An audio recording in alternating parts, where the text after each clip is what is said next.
Olá, sexto ano, bem-vindo à aula de língua portuguesa. Como você está?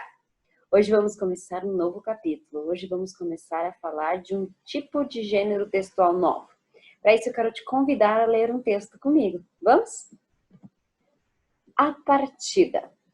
O rei Dom Manuel marcou para um domingo, 8 de março de 1500, a partida da frota de Cabral.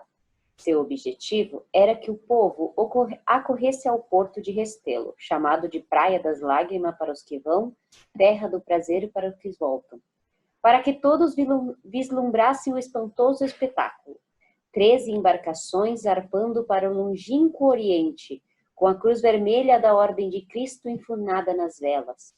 Era uma nova cruzada marítima, o destino de que Portugal tanto se orgulhava. O domingo amanheceu radioso, e por volta das 10 horas, o rei, acompanhado de seu séquito, chegou à capela de Belém. Ali, sob a luz das tochas, o bispo Dom Diogo de Ortiz rezou uma missa. Dom Diogo fizera parte da junta de astrônomos de Dom João II, e junto com Abraão Zacuto e José Vizinho, vetara 8 anos antes o financiamento ao projeto delirante de Cristóvão Colombo de chegar ao Oriente pelas partes do Ocidente. Após a missa, Dom Diogo deu a Cabral um capuz vermelho, bento pelo Papa, e se despediu do homem encarregado de conquistar a Índia. A cena da partida foi descrita por João de Barros, um dos maiores escritores portugueses de todos os tempos, e que naquele dia estava no porto de Restelo. A maior parte do povo de Lisboa, por ser dia de festa tão celebrada pelo rei, cobria aquelas praias e campos de Belém. E muitos barcos rodeavam as naus, levando e trazendo gente, todos com seus uniformes e bandeiras de cores diversas, tão lindo, que não parecia mar, mas um campo de flores. E o que mais animava o espírito eram as trombetas, tambores, flautas, pandeiros e até gaitas, porque para a viagem de tanto tempo, os homens se serviam de tudo para tirar a tristeza do mar. Mas a tristeza do mar prevaleceria mais uma vez. Cerca de 1.000 dos 1.500 homens que então embarcavam jamais retornariam a Portugal. No dia seguinte, uma segunda-feira, dia 9 de março de 1500, a poderosa frota de Cabral içou as velas, zarpando em direção ao Oceano Atlântico. Menos de 2 meses depois, iria incorporar ao Império Português um vasto território continental, um mundo que ainda não existia, um novo mundo. O que você achou do nosso texto? Esse texto foi escrito para quê? Esse texto foi escrito para relatar a partida da expedição marítima comandada por Pedro Álvares Cabral de Portugal rumo às Índias. Ele está descrevendo esse dia da partida. Esse acontecimento do nosso texto é fictício, foi inventado ou é real, é verídico? O que você acha? Esse acontecimento é verídico, aconteceu com esses personagens. Qual que é a função social desse texto que nós acabamos de ler? Apresentar uma nova versão dos fatos ligados à história do Brasil? Entreter os leitores mesclando ficção a fatos históricos reais? Ou manter a memória de fatos históricos? A função desse texto é manter a memória dos fatos históricos, é fazer a gente lembrar da história que já aconteceu. Hoje nós estamos começando a falar sobre um texto diferente, um texto histórico. E aqui pergunta mais um detalhe sobre ele. Esse texto escrito está em primeira ou em terceira pessoa? Ele está em terceira pessoa e a gente percebe isso já no começo, quando fala o rei Dom Manuel marcou para um domingo, 8 de março de 1500, a partida da frota.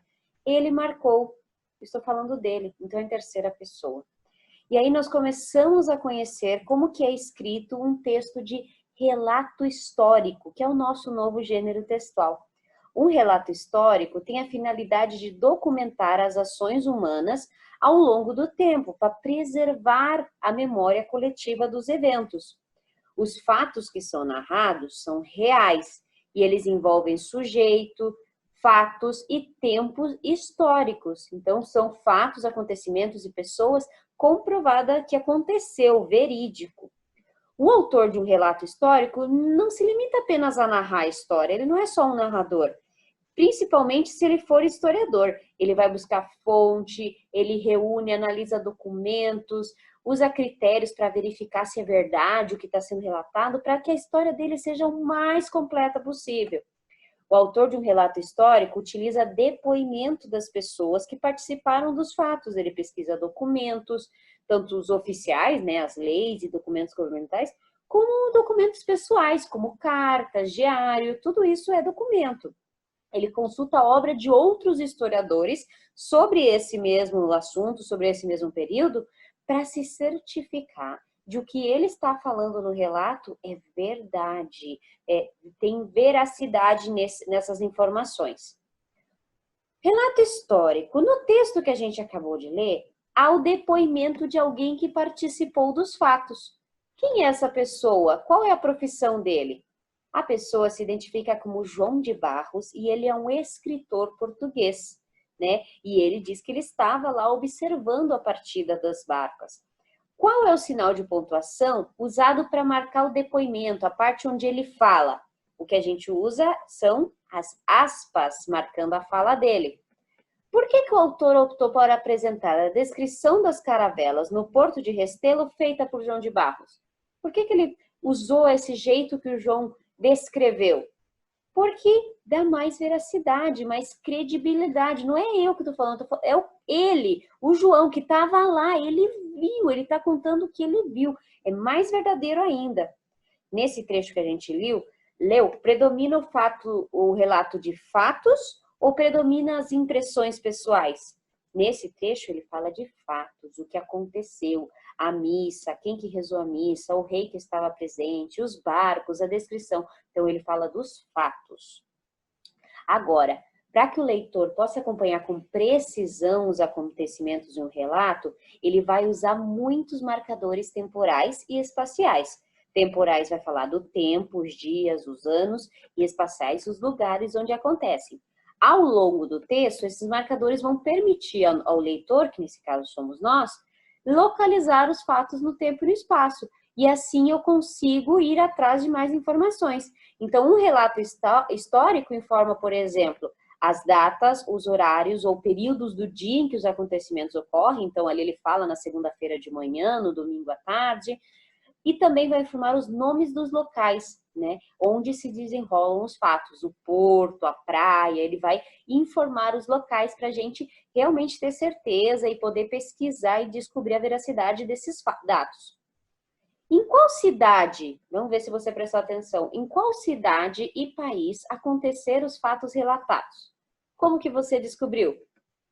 O que a gente leu aconteceu em Lisboa, Portugal, né? E ele fala em várias partes do texto. A maior parte do povo de Lisboa, os navegantes jamais retornariam a Portugal. E se a gente faz uma pesquisa ou vai na aula de geografia, lembra que Lisboa é a capital de Portugal.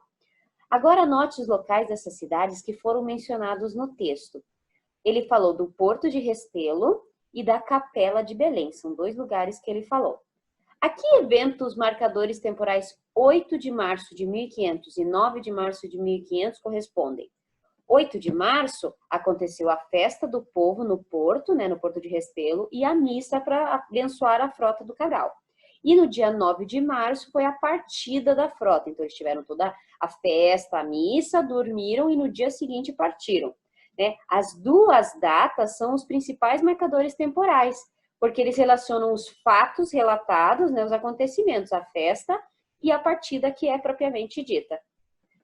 A marcação de tempo encontrada no primeiro parágrafo é retomada de uma maneira indireta no segundo e no terceiro parágrafo, o que auxilia a coesão do texto. Lembra que nós estudamos de coesão, não ficar repetindo as coisas? Então, indiretamente, eu retomo.